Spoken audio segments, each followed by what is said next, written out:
Sinkler for CTV News. The College of Charleston Board of Trustees just lowered tuition for in-state students. It will take effect spring 2011. Some of you may be wondering why. September 29th rolled around, which was when the State Budget Control Board passed a building projects moratorium for all of those universities in the state public universities who had increased their tuition on in-state students more than 7%. We were one of the 14.75%. And why just in-state tuition? We really didn't want to cut any tuition. The Board of Trustees, our arm was twisted behind our back.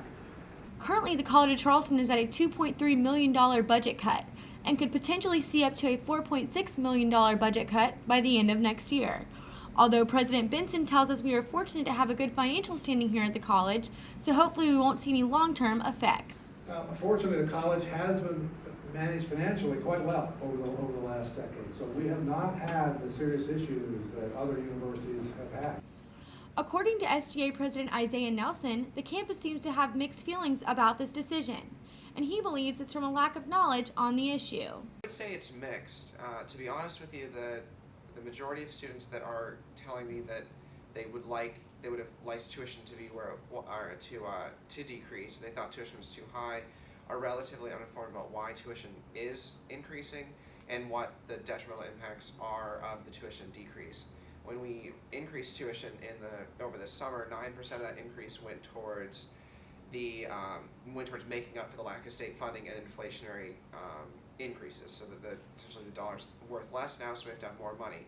So that was 9% of our increase. Well, we had to bring back that increase down to a 7% increase, which means that we now have less money to spend on students, and all those long-term projects, initiatives that we wanted to work on, we can't work on anymore. So what changes will students see here on campus? A student experience kind of fund. And that was going to go towards things like expanding late-night extracurricular activities, so maybe having more concerts on campus, things like opening the library 24 hours, identifying funds, building up funds in the next few years to do that, things like having a transportation shuttle going around the Charleston area from the peninsula to James Island, Johns Island, Daniel Island, coming around to help students get on campus and get to classes if they live off the peninsula.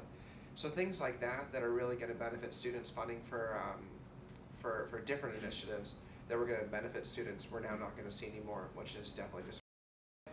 Although there are no answers as to when tuition will be increased again, President Benson assures us that the projects being built here on campus will be completed. For CTV News, I'm Katie Sinkler.